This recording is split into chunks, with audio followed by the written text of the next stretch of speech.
Aside from the pioneers that crossed the prairies and the mountains to reach their vision of hope and future promises, there are other amazing examples of how ambition has shaped America. Take Ben Franklin, for instance. When most people think of Ben Franklin, they remember the kite and the lightning bolt and the discovery of electricity. What a lot of people may not know is that Ben Franklin was one of the first writers to address self-making. When Franklin started Poor Richard's Almanac in 1732, he used the blank spaces between the crop data and the weather information to insert clever bits of moral and practical advice. I'm sure you've heard the saying, fish and company start to stink in 3 days. Well, that was one of hundreds of Ben Franklin's comments on life. Another was, diligence is the mother of good luck. You know, it's amazing how hard-working, smart-working people have all the luck.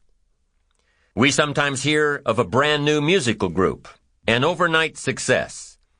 They must have been in the right place at the right time, knew the right people, had a friend to help them out. But if you've ever watched an interview with some of these folks, you'll probably hear that their overnight success took several years. Diligence is the mother of good luck. Now, in addition to these witticisms, Ben Franklin gave us 3 principles of success and ambition that have withstood the test of time. Number 1, happiness doesn't come from big pieces of great success, but from small advantages hammered out day by day. What Mr. Franklin is saying here is that we must be happy with what we've got when we're in pursuit of what we want. Too often we say, "Oh, I'll be happy when I just get that promotion. I'll be happy when I just land that contract. I'll be happy when I just have more money. I'll be happy when I just..."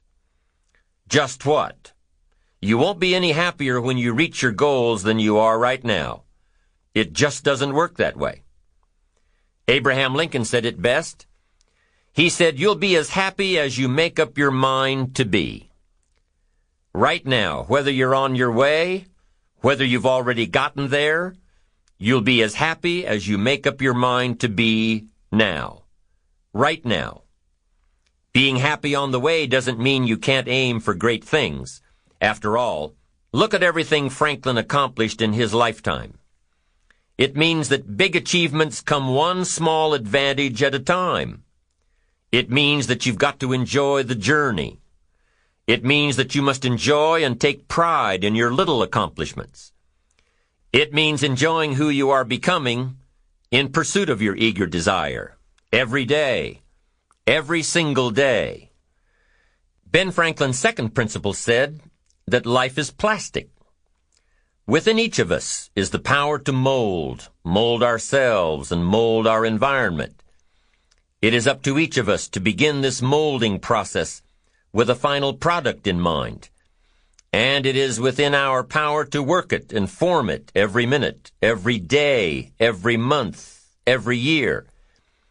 By using your mind and your abilities and your attitude to work a little each day on molding your life, you'll soon see how magnificent your power is to gain those small advantages each day, the little steps it takes to build up to success. Principle number 3, success is a pleasure. Success is a pleasure. If what you are doing today isn't satisfying, gratifying, guess what? You're really not successful. If you are not fulfilled with what you are doing today, you cannot possibly be successful. It doesn't matter how many worldly possessions you may have, how many cars, how many toys, how much money. If you're not happy with your life as it is, you cannot be successful.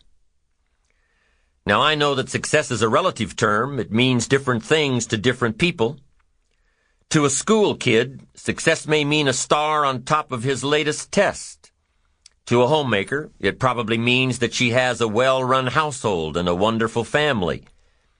To an outside professional, it's most likely the thrill of closing a major contract, or the pride in accepting a performance bonus, or being named the top producing salesperson.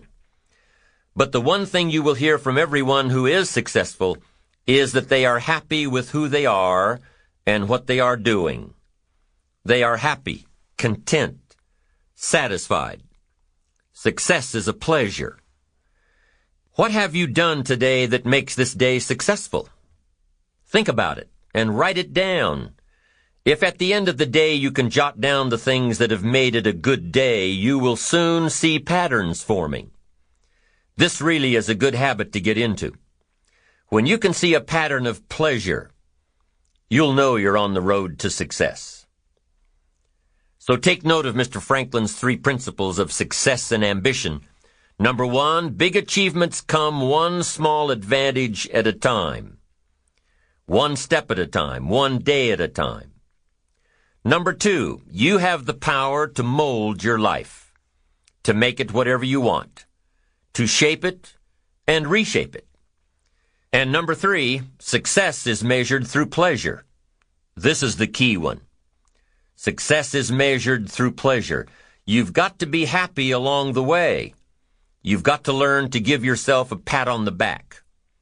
Good job, you need to tell yourself. I'm proud of me today. You've got to be happy. You've got to learn to enjoy the process.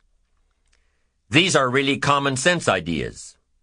They're practical, and William James agreed. He's another American great, one of the most notable philosophers and psychologists in our history, and he founded a philosophy called pragmatism.